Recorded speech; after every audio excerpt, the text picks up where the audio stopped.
A bike propped up against a brick wall was all that remained of a little girl who vanished over 40 years ago. Hello, true crimerers. This is the case of Anne Gotlib. Viewer discretion is advised. Anne Gotlib was born on May 5th, 1971, and she was actually born in Russia. Her parents were Ludmila and Anatoly Gotlib, and the Russian Jewish immigrants moved to the United States in 1980. 12-year-old Anne was actually very fluent in both Russian and English. When all of this happened, Anne was just an only child. However, she would have been a big sister because she had a little brother that was born shortly after this case occurred. It was June 1st, 1983. Anne asked her mom if she could ride her bike just across the street to the mall, and this was the Bashford Manor Mall in Louisville, Kentucky, where the family lived. They lived in an apartment complex. The mall was literally across the street. So between 5:30 p.m. and 6 p.m., Anne got onto her bike, a bike that she loved very much. She rode it all over the place, and she would go across the street to the mall. But Anne never got home that night. Her parents were immediately alarmed because this was unlike her, so they go across the street to the mall looking for her. They can't find her, and so they report her missing. Police immediately becomes involved, and they get to, I guess, a store that was there called Bacon's.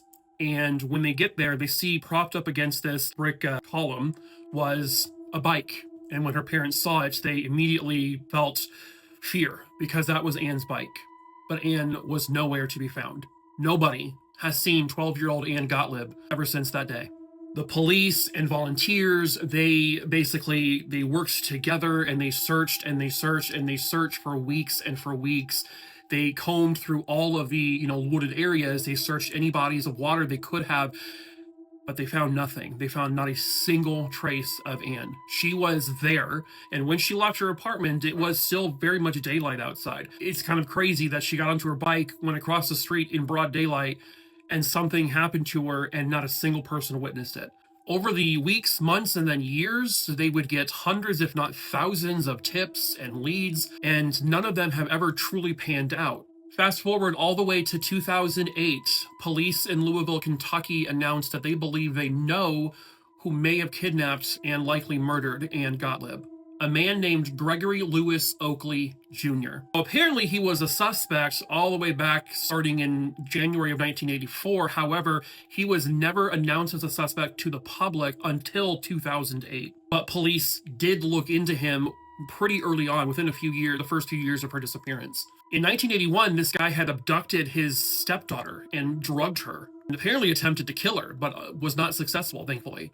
In 1982, he officially moved to Louisville, Kentucky. And in September of 1983, while in Louisville, he actually abducted and attacked a 13-year-old girl. He attempted to rape her. He did stab her. She did survive. And this was also just like a block or so away from the Bashford Manor Mall, where Anne disappeared from. He was arrested for this crime in January of 1984, the one where he had attempted to rape and stab another girl. While he's in custody at this point, he's now questioned about Anne's disappearance and possible murder. He said he had nothing to do with that girl, and he even took a polygraph test. He willingly took one, and he failed it miserably. But then he still said, I had nothing to do with it. He lived just a block away from Anne's apartment, which means he lived a block away from the mall, and this was an area he knew well and frequented. They were actually able to pull up, back in 1984, some ATM transactions, and they actually showed that he made an ATM withdrawal.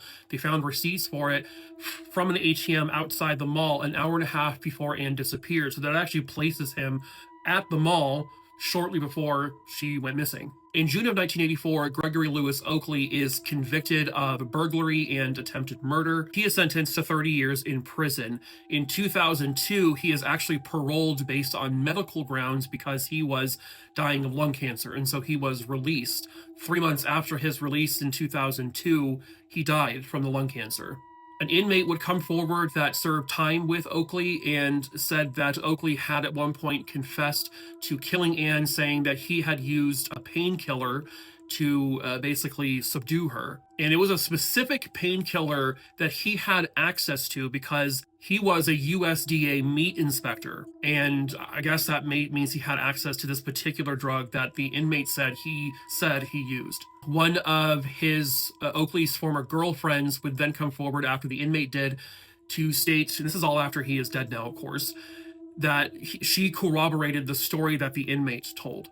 She said that on the night that Anne disappeared, Oakley came to her apartment and said, "I need you to wash some clothes for me."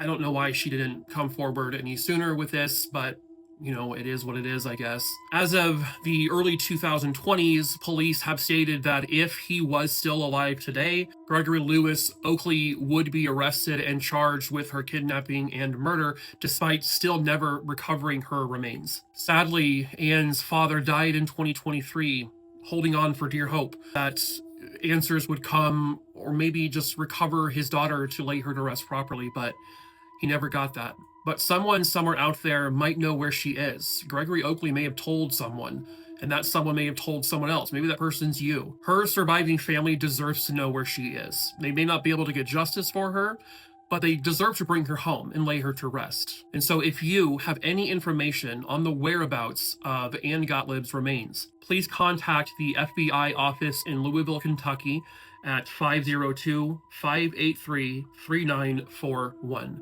If you know something, if you saw something, please come forward and say something.